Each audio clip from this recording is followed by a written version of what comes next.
All right. Well, here we are. We are on, can you believe it, week 4 of Builder Circle. So we are plugging right along, and I am excited. Tonight is Dr. A and Dan's Coach Collective call at 8:30. Was on the earlier version they do for leadership. It's going to be a really good call, really about making the shift from 2.0 thinking to 3.0 thinking. So a lot around mindset, the possibilities, what's out there. I thought it was really, really good. I know I saw Frank. Were you on, Shauna? Were you able to be on this I morning? wasn't home. I Okay. was, Rebecca invited me to go to lunch, so. Oh, very nice. Very nice. Well, thank you guys, Frank and Shauna, who led last week's call in my absence. I know we talked about the sponsoring mindset, really putting those coaching goggles on, and always like to, before we jump into the next topic, do a little accountability check and follow up on what the challenges were, the assignments, whatever you might want to call them. So I know that we one of them was to do the this might be coming out of left field text to somebody to invite them to coaching. So just curious, who did that post? Was somebody on your mind, and who sent that text or that message to somebody? So Linda, Pat, Diane, Kelly, cool, Bill, excellent. Excellent. Well, let's hear a little bit about it. Like, what did it feel like to do that? And then what was your response? What was the response to what you sent out? I think, Pat, you had your hand up. I did. Yes. I shocked myself by following through on that challenge. When I first heard Frank say it, I was like, nope. But I was looking through my list, and there were a couple people that kind of jumped out at me as I've thought about asking them in the past. And so I had good response. One was a guy it was completely out of left field for him. I'm sure he used to work with Mark, and he's from Cuba, but he's lived here for a while now, but he speaks mostly Spanish, but we follow each other on Facebook, but he was super excited. He ended up not being able to watch because of a family crisis, but I sent him the recording, and he thanked me again and again. He's so who knows what'll happen there. And then another one was a friend that said she actually, it sounds like something that she's thinking she might be interested in the future, but not right now. So I sent it to her as well. So we'll see. That's awesome. That is awesome. Who else who did send it out? Let's hear from you. Linda? I sent, I very recently, in the last couple of weeks, I reconnected on Facebook with a woman that used to be my hairdresser years ago, and she quit the business for a while to have babies.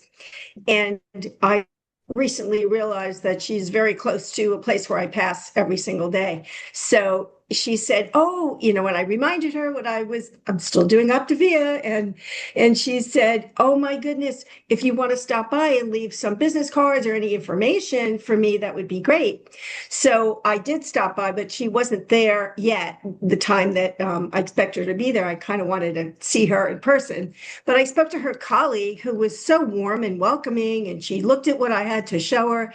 And later on, I texted my friend and said, you might be interested, you and your colleague might be interested in the coaching opportunity. And, you guys are in the business field, and it's just one more level of beauty that you can offer on, health and beauty that you can offer to your customers. And she was like, "Oh, I'm so honored that you thought of me, but I'm kind of like swimming in little kid stuff right now, and I really can't take on one more thing, but I will keep it in mind and maybe come back to that later." Is she hairdressing now? Is she back to working in She the is. She's back salon? like a couple of days a week now. Okay. So Yeah. I guess So another the question could be, if and when you have the opportunity to chat with her again, is ask questions like, I'm just curious, if you didn't have to go to the chair to to the salon to earn income, but you could do something flexible to be right. with those babies, would To be that at be home. would that be attractive to you? Would that be Yeah. something you would want to learn more about? So, because I get it, like, why on earth would she want to take on something more? Hmm. So if we're going to be thinking in terms of it's always got to be a solution for somebody, Right. something. So cool. I love that. Love Okay. that. Who else? Bill, did I see your hand up? Did you send it out? Yeah, so I actually sent a text out and actually had a conversation with a buddy of mine who he just had a stoma removed, or so they reintegrated everything, and he's a special education director, and he's really fed up with the politics of education, and so he's like, I'm really looking for something else to do, and he's a guy who's always been interested in health and he was an athlete, so we started talking about it, and he's like, I don't know if that's something I'm interested in, but let's talk more. So we're going to continue the conversation. Excellent. Excellent. If somebody's exploring options, why wouldn't we put this on the table for them? Sure. Yeah, that's great. That's great. So, in pure honesty, did anybody chicken out and not send that message to somebody? So, Debbie, you asked what it was. This is the message about, hey, this might seem like it's coming from left field, but you've been on my mind as somebody who might be interested. I sent that to one person, my cousin, who's not actually like my blood cousin, but whatever. And she is a nurse practitioner. I don't think that's like her degree by now, but whatever. She's a home health person nurse, and she lives in Tennessee, and she was a great client, and I was just like, oh my gosh, And I sent her the message, and she didn't respond to it. And so like the next day I checked it and I was like, oh, I wonder if it was too forward. So I kind of just sent her ha ha ha, was that too forward for you? LOL. And she wrote back and was like, no, no, no. No, I've been busy. So that was kind of cool. But I've been talking to two more people that I did not send the text to about like, why don't you come with me to convention? So I'm working on that. So Oh, that's awesome. Very good.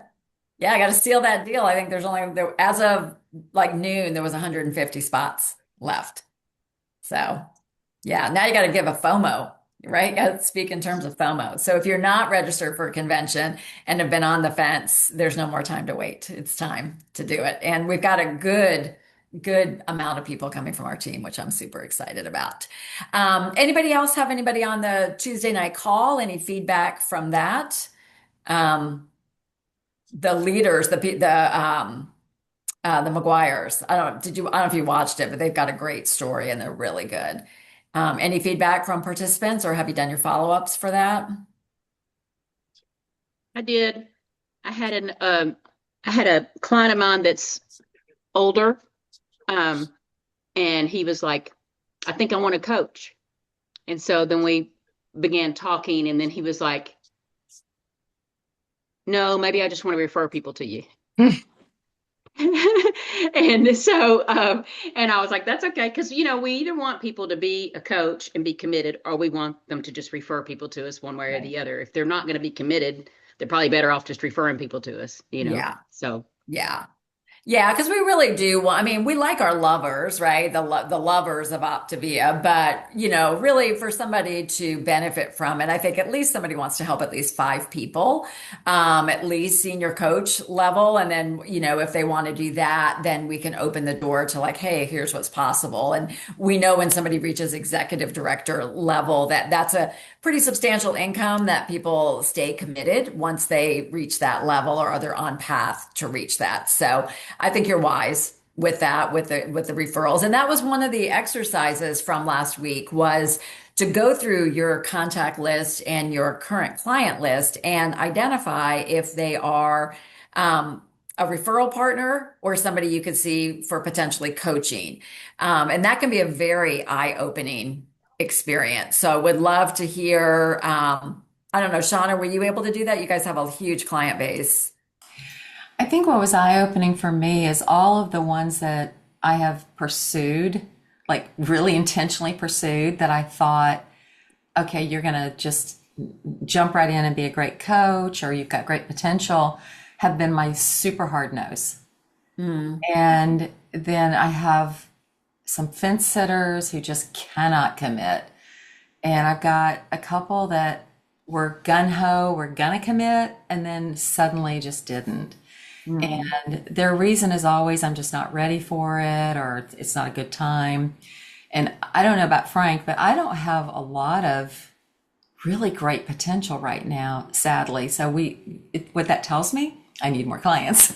Mhm. You Yeah. know, I need more clients.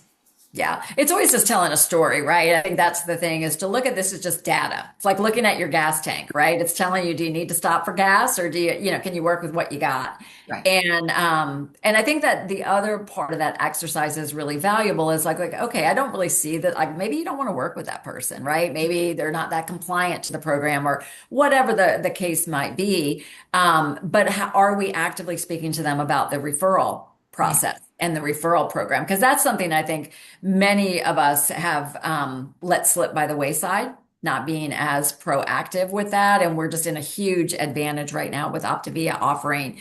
We don't know how long that'll go on, but while it's available, that $50 wellness credit, that's a great process. So very eye-opening. So, and I think if we can put that mindset to everybody that you bring on as a coach or as a client, be thinking of, okay, I need to talk to them, especially when they're in those first couple of weeks and things are great. That's when they're most excited, is teaching them how to refer, plant the seed about coaching and all of that, because that's where the magic will start to happen because you're just having natural conversations around it.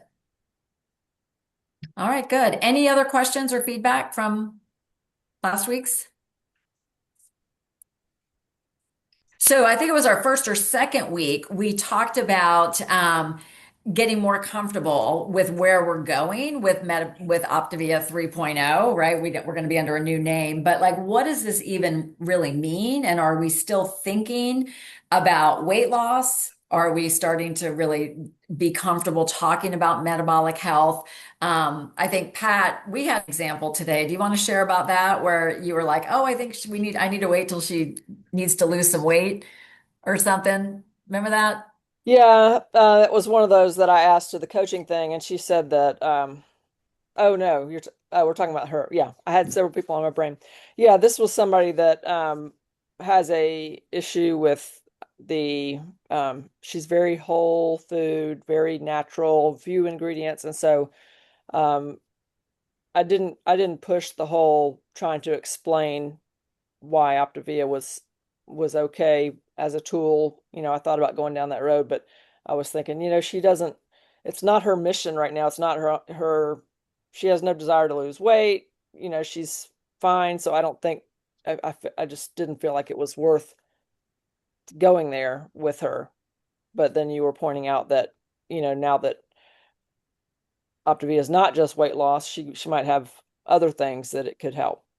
Right. I think they're saying like now 90 to 95% of people. So she could be eating all natural from the earth, making her own bread, but running very high, sugar levels, or you know what I mean, not be like having brain fog or fatigue or not sleeping well. So that's the thing, and that's a good example of um, are we thinking in those terms as we're looking at the world around us? Are we thinking about who is struggling with low energy, who's got brain fog, who has cholesterol issues they're not talking about, high blood pressure, something like that. Um, as well. And I mean, I think that's what's going to be really important is that we really just want to work on our confidence around this topic by continuing to learn and grow ourselves, but realize that you're not medically diagnosing anybody. Um, you're not, what you're doing is really, bringing awareness. And the studies, there is a survey that Optavia did that showed majority of people don't know or understand what metabolic health is. But 50% of people, once they're aware of it, want to learn more. And then of those, the majority realize that they need support in order to make improvements in those areas. So part of what we're doing is educating, bringing awareness as well as a solution. But you don't have to like let the clinical studies do their job, let the surveys do their job. And I love what Becca Tinter said at Go Global was you're just looking to provide just enough information to help somebody make a qualified decision. So you don't, you know what I mean? We don't need to know all the data and how exactly that study was done and all the things. I mean, we can end up talking people out of the program sometimes if we get too carried away in details. People really just want to know, do we have, like, they're already searching for answers, and we just want to simply open conversations to share that what we have could be the answer to it. So I guess my first question would be, for us to roundtable on this, just when you hear the words metabolic health, what comes to mind? Like if somebody said to you, well, what is metabolic health? How would you describe it? I think the first thing most people think about is metabolism because of metabolic. They think Hmm. of metabolism. And so then they think about, especially if they're over 35 or over 40, they're like, ooh, my metabolism isn't as good as it used to be. That's the Hmm. first thing they think. Okay. And what does that mean?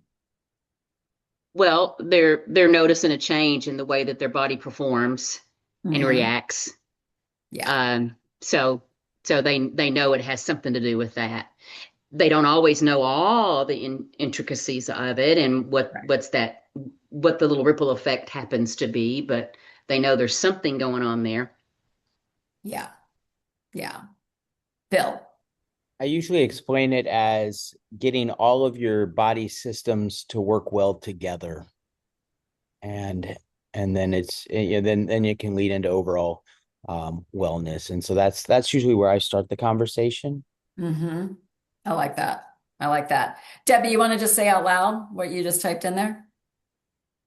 Yeah, just when we talk about metabolic health, like when I've talked to people, I just say it's really about your body working the way it's supposed to work. Like God gave us these bodies that are supposed to be at optimal, function, and the way we're eating and the way we're moving or not moving, the way we're hydrating or not hydrating, the way we're sleeping or not sleeping, the things that we're doing in our habits are leading to our bodies not working optimally. And so what we want to do is get to a place where we're installing the habits that help us to have the best functioning bodies that we can.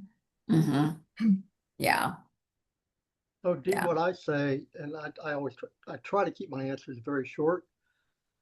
It's all the things you can't see inside your body. Mm.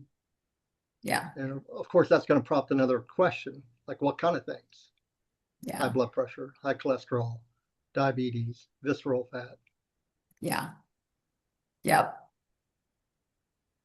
So some of the technical terms, like a simple definition is metabolic health is how efficiently and effectively your body creates and uses energy. So that's a real high level, simple answer.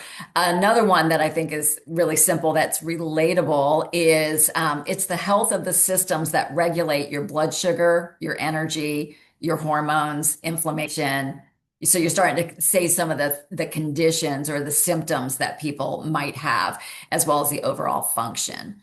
So, so I think build some comfort with yourself on what metabolic health is. You can do a little Google research. You can go into Optavia has so much training. Yeah, I can write those down. I put together some slides, but I realized I didn't put that down in a slide, but I will. I will. Um, so why does metabolic health matter?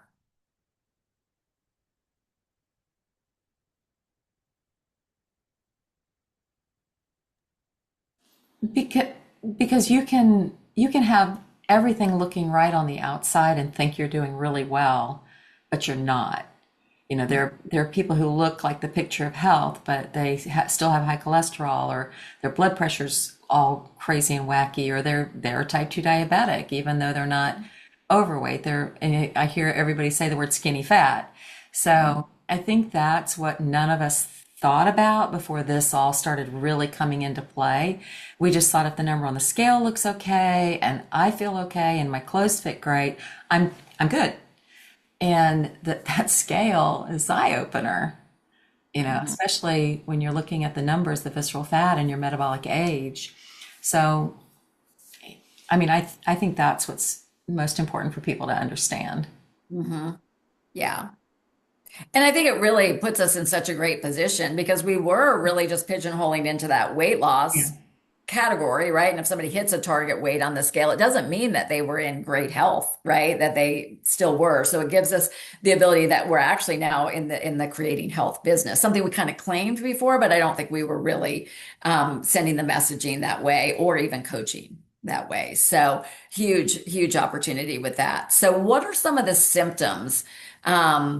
That of, because symptoms usually show up before it shows up in the blood work. So, what are some of the symptoms, the common things that people are dealing with right now that you could help with?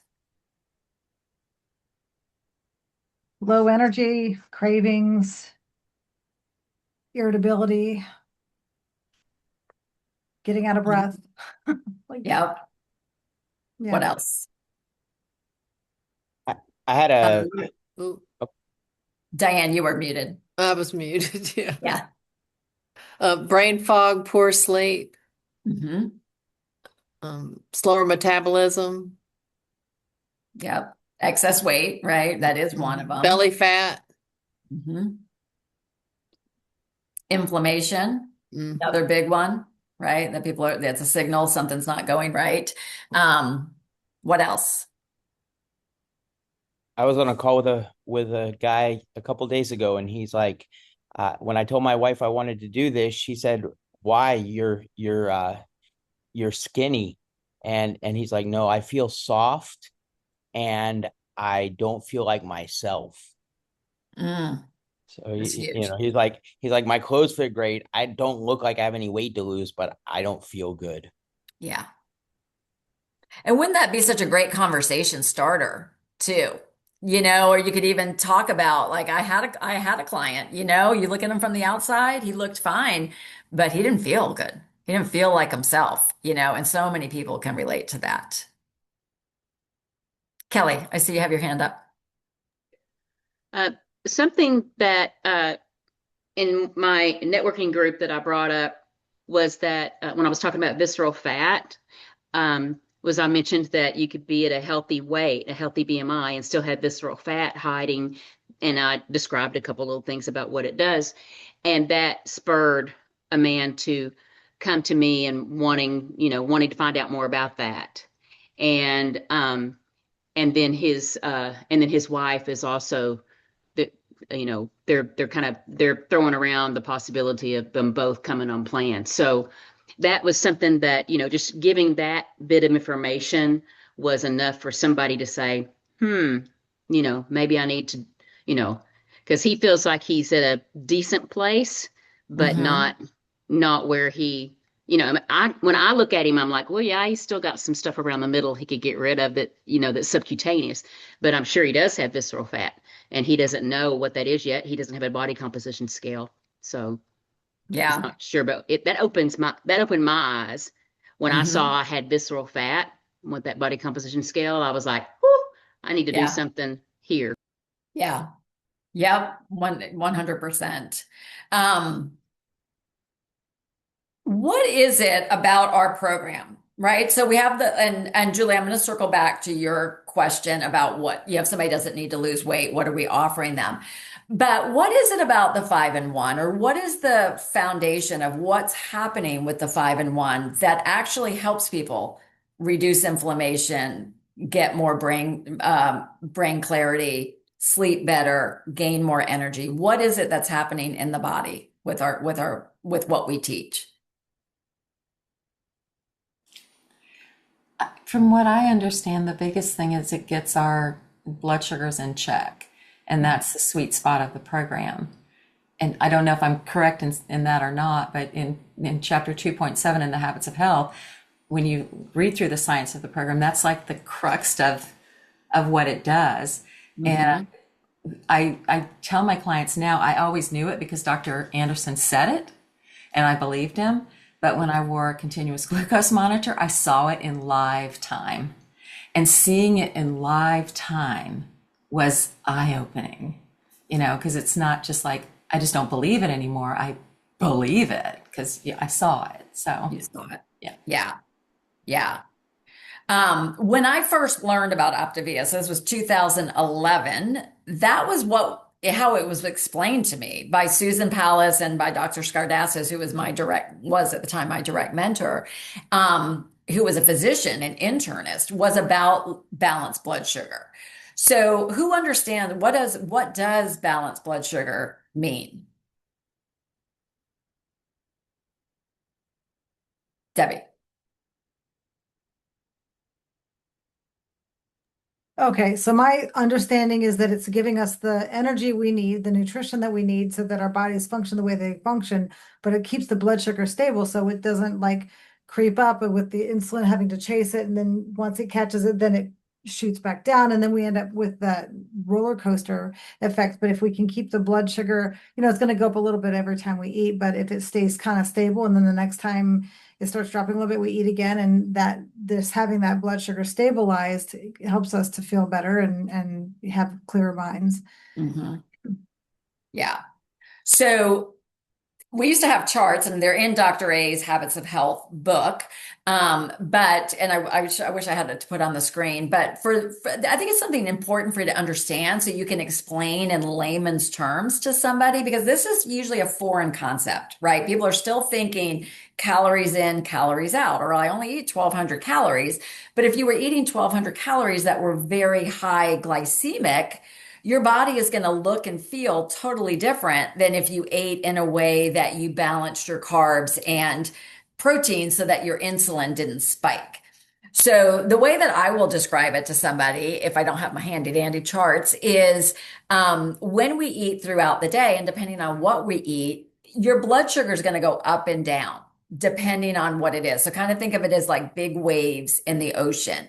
And if you're eating, and like I will tell you, like through college, early 20s, I ate very high glycemic. It was like toast for breakfast, whoop, then I'd be starving. So my blood sugar would drop. I would eat something mid-morning, maybe go get some Cheez-Its or something from the vending machine, goes back up, right? Starts to drop again, have a sandwich for lunch, right? Whoop, back up, to something carb in the afternoon to pasta for dinner. Well, when this happens, when your blood sugar goes up, your body has to pump insulin to bring it back down. So insulin is going to be helping to lower that blood sugar. Well, the blood sugar will go back down, but if you're constantly eating in that way, the insulin level never drops at the rate that the blood sugar does. So you start to run with these chronic high insulin levels. And so we know high insulin causes fat storage in individuals. That's where we're going to get the brain fog, these ups and downs or the fatigues, et cetera. Yes, blood sugar spikes, turns on a fat storage. When it drops, we're in survival mode. And that's when the wheels can come off the bus too, right? We end up eating things not on, good for us. So what Optavia teaches, and this is in, healthy eating beyond the fuelings, et cetera, is balancing your carbs and protein, right? So that you're having the protein with it. So it's going to help with your satiety. It's going to help with not spiking it so much. So then we're going to go like 5 and 1, basically flatlines your blood sugar. But in real life, what we're going to do is go from these big waves when you go through the renew and the other stages past weight loss. You're going to end up with just little baby waves. So you never have those spikes, and we keep the insulin in check. So that's why you see that people can come off type 2 diabetes medication. They can reverse it. Like, to me, that's the secret sauce that we're offering. So any questions around that? Because I think that's a really great talking point if you have not been talking about it.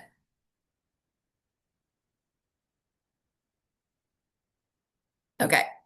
And remember, again, you don't need to know the science of it. I talk in very generic terms, up and down insulin. I'm not, whatever.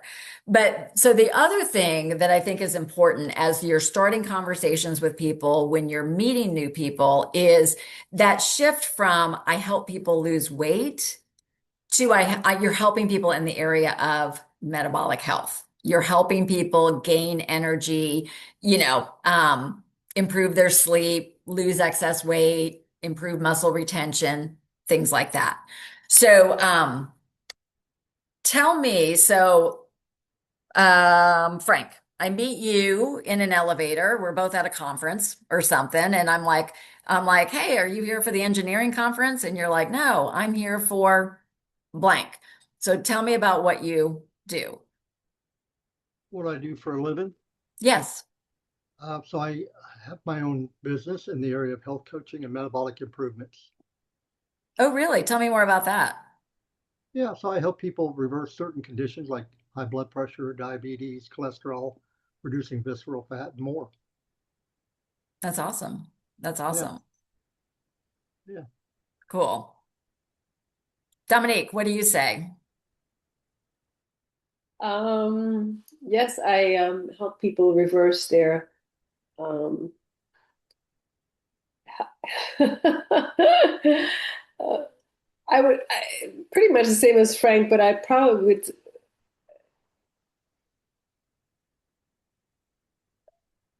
I'm not sure.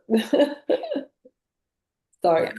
I'm just drawing a blank here. So, Yeah. And you're not alone. Like there's no judgment or anything. I think, but that these are some of the things that could be hindering us, right? Like if we're like in our mind, if we're having trouble putting words to mhm. what it is that we do, that you know what I mean? It's going to be hard to start conversations because we just don't have the confidence in it. So, um, any other suggestions around that? What are some people saying that they feel like works well? I like to say I help people gain control of their metabolic health. And that prompts that question, like you'd asked Frank, well, what does that mean? And then you can talk about, well, a lot of people are silently walking around with maybe they don't realize they have high blood pressure, high cholesterol, or, they've got stored visceral fat. And these are all things that don't always show up when we look in the mirror. And Hmm. so, I mean, and you really can't go into a long spiel because then you'll lose them. But all Right. this, just the little tiny things that you can tell them to prompt another question, Yeah. because that's what really keeps them interested. Hmm. Yeah.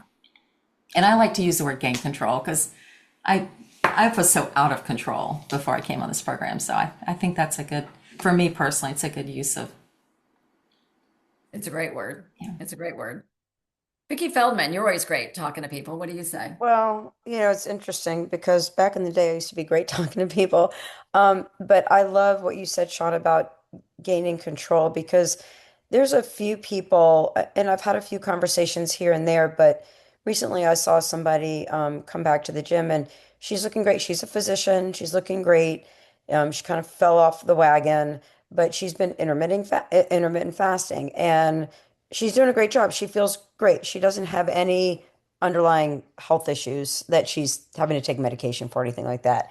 But I'm pretty comfortable talking about metabolic health because I do that all the time in my fitness world. Um, but I always feel like, and there's somebody else that I know who actually is on this, she's on GLP-1, but she hosts like this whole podcast with a bunch of other people on GLP-1s. But here I have people that I see being successful on what they're doing. So the conversation I had the other day with this physician was I was pre-diabetic. I never could have done intermittent fasting. Like my blood sugar was dropping. I would have felt horrible. So, I shifted back to the behaviors, the sleep, the exercise, the things that longevity. To me, this is all about longevity because all these other things down the road are almost like the fix for the moment or the fix for now. I'm going to diet, then I'm going to do intermittent, and then I'm going to do a cleanse, and I'm going and all these things where if you want to think about what you're trying to create versus what you're trying to run away from, ideally we would all like longevity and to live young as old as possible. That's how I think about it. But I think I get stuck in the feeling like taking what they're doing and not getting feeling trapped in that I'm trying to convince them to do something else, Hmm. right? Which is why I really like Shauna what you said about um, the habits of gaining control over what you're doing. I I mean, I have tons of clients that I could reach out to, and Dee, I know I shared this with you a couple weeks ago, but I have some clients that have re-engaged, and I don't know if anybody else has had this experience. So even though we're shifting our language, which again, I've always kind of talked about balanced blood sugars as well. So for me, that feels very innate. But people have come back on the program doing the 5 and 1 or 4 and 2 or with exercise. They don't get the results as quickly as they did in round one. And so the level of commitment, frustration, because at the end of the day, I think what I'm struggling with is we haven't yet changed exactly our prescription. Hmm. That is really the same. We're just changing the almost the mental shift of what we want people to see it as bigger. But to me, that also goes back to, well, that's what we wanted from the beginning. We didn't want anybody to treat this as a diet. We wanted them to gain control over their habits, right? To change their habits so that they didn't have to come back and repeat and repeat and repeat over and over. So Right. that's the loop that I'm stuck in. So if people are asking me, I'm great at spitting it out. It's more the approach and the people I think might benefit to not feel like I'm trying to ask them to make a left-hand turn and do so. Because, you always hit that wall of Yeah. resistance. Yeah. So anyway, I've got a couple slides with that. I think that's a valid point. And the reality is, it doesn't mean that like, we're not here to say, like, we've got, I mean, we know we do. We have the gold standard, right? In what we're offering, but it doesn't mean that what other people are doing is wrong. And it also doesn't, and Dr. A has always said from the get-go, like, Optavia is not going to be for everybody, right? There's just going to be some people that don't want to eat fuelings or whatever. Doesn't mean it's good, it's bad, or whatever. It's just not for them. But for some simple conversation starters, and like what I will say if somebody says, what is it that you do? I'll say, well, you know how so many people right now are struggling with like brain fog, low energy, like can't sleep through the night. I actually coach a program that helps people, like you said, Shauna, gain control of that. And we actually develop healthy habits for the long term so that they can improve the quality of those areas and sustain it for life. But some of the questions that you can, for starting a conversation with somebody is, um, can you guys see my screen? The lead with curiosity is, asking questions like, it sounds like you're doing, like Vicky, like the intermittent fasting, like it sounds like you're doing great. How's your energy throughout the day? I'm just curious, how's your energy throughout the day? Or, here's some of the examples. Do you feel like your body is working with you, or against you? And another one is a lot of people are struggling right now with blood sugar cravings, inflammation right now. Is that anything that you're familiar with? So asking questions other than the weight loss, because again, somebody might be following something that's working really beautifully for them right now. And unless they have one of these other symptoms, they may not even be open to hearing about it. And then I love, like, Vicky, you're great at this. Like, number two, relate a quick personal story. Like, you could say, for me, yeah, I had some weight to lose, but it was really about managing my blood sugar. Coming from a family that had, my A1C was high, my mother was a type 2 diabetic, all the things, like giving your quick personal story or share a story about somebody else that you've worked with it. And I think, again, normalize the struggle so that people realize, like, you're not alone with this, but there is a way out. Would you like to hear more about it? And I love, the invite, like, would you be open to learning more about metabolic health? Or I love this one. I'd be happy to share what's been helping people if you'd like to know more. Is that And helpful? Yeah. yeah, until people practice what they do Mhm. for a living, they can always go right back to what Dan Bell has taught for years. Dan Bell says, I'm a teacher, I'm a pastor, I'm a nurse, whatever, but that's not what I'm excited about. And then, of course, what are people going to say? What are you excited about? So now you've had a chance to take a breath, and now you can say, I'm a health coach, I'm a metabolic coach, or whatever you want to say. But really the key is practice. And indeed, the second key is, if you're a pastor, a nurse, a teacher, a fitness professional, or stay-at-home mom, or whatever, when you spit that out very naturally, because that's what you do, when you spit that out, you're not trying to talk anybody into that occupation. You're not trying to convince somebody to pursue being a pastor or a nurse or a teacher. But sometimes when we say we're a metabolic health coach or a transport, it's like almost like it's coming out like we're trying to talk people into that now or try to convince them to come to us. So if we could eliminate that, just say what you are without trying to gain anything from it. 100%. Yeah, very valid point. Very good. Very good. In talking about the program, so let's say Frank, I'm just throwing it out there. So you say, hey, I help people in the area of metabolic health improve their, things you can't see happening. And if somebody says, how do you do that? Anybody have an answer for that? You never examine a teeth right there in the grocery store, is what the dentist does. Call my office, schedule an appointment. So Yeah. same thing with this business. Mhm. Now is not a great time to go into that. Be happy to talk to you about that at a later time. Yeah.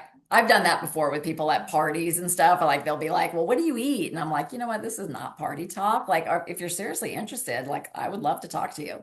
Yeah. You can do high level. Like when I was doing a lot of networking, I'll pull up what one of the examples is that I would say, but, or even if you're, just sharing on social or whatever, but like I coach a clinically proven program, clinically proven lifestyle program focused on healthy fat loss, muscle retention, habit formation, long-term metabolic health. You can do a very high level of what it is that you do. But again, not needing to get into all the specifics of you follow this 5-in-1 plan and blah, blah, blah, blah, blah. That's not party talk, right? But you can describe what you do.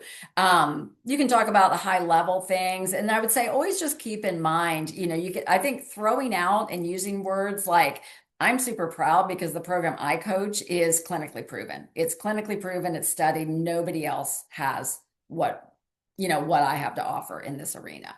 So like you said, Frank, saying it with confidence, because people buy your energy and your confidence. And that's why tonight's conversation is so important. Because if you're hesitating, people will smell it. They'll see it in your eyes. They'll feel it because you're rambling or you're unsure, you're stuttering. But when we can get comfortable and speak with confidence, that's when, and that only comes with practice, you guys. Just know you're going to go out, you're going to talk, you're going to fumble, and that's all part of the process with it. But it's through practicing and doing it more that you actually develop the expertise, just like anything in life.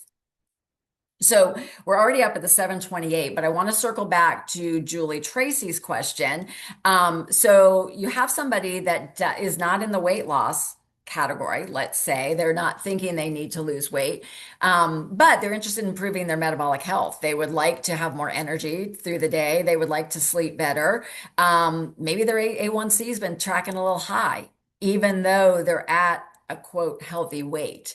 So what would you offer them through Optavia?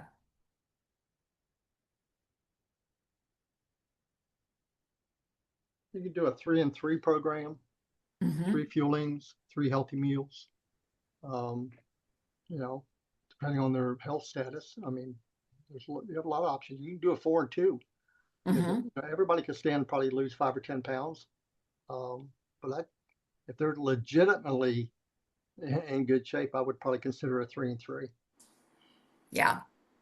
And the products, we've got the active products. We have, the high protein whey, you know what I mean? Helping them improve the amount of protein that they're taking in through the course of the day. The EAAs, what we offer with our EAAs is premium.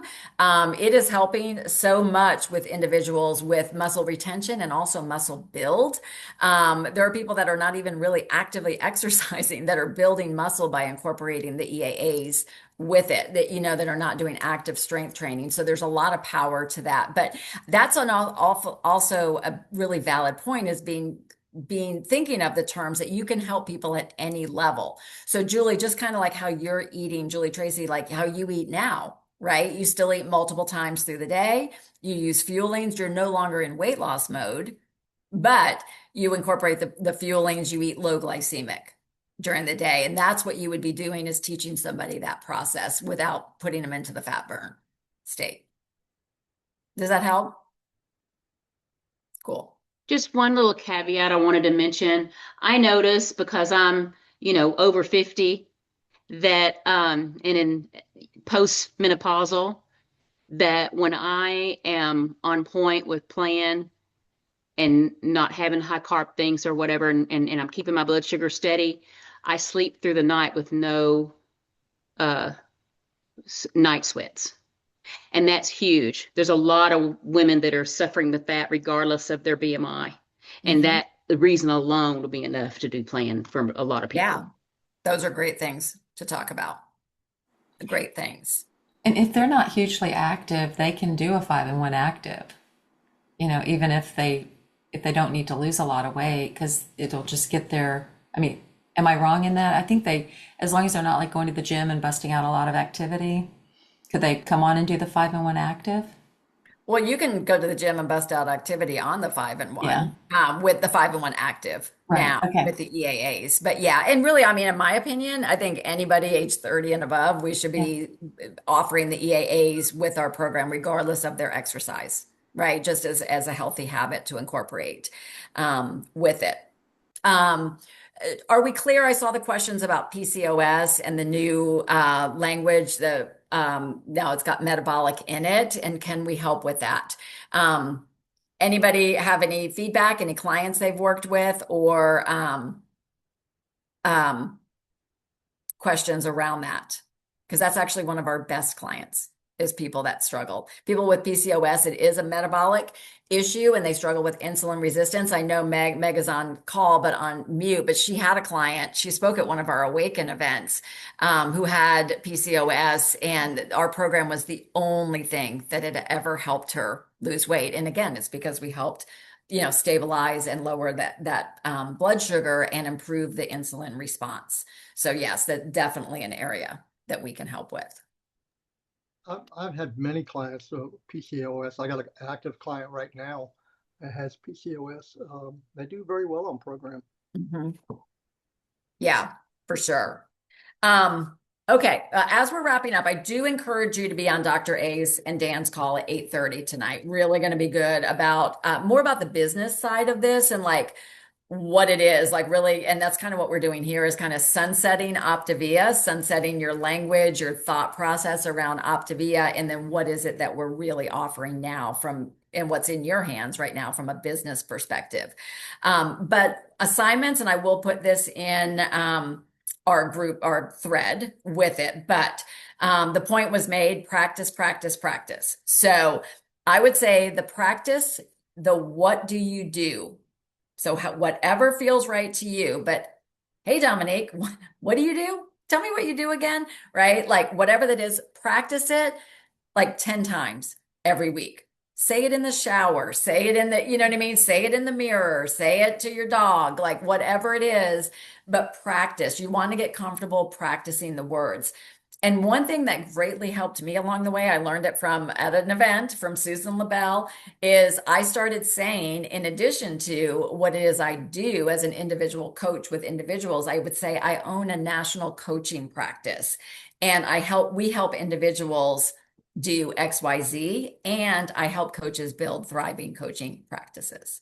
So I put that in there because that's even when I wasn't there, but that's what got me there, right? I had to see it behind my eyes as if it existed, and then I created it through that language because people are then, you know what I mean? They see you bigger as well. So if that's in your vision for the future, I would encourage you to think about practicing that as well.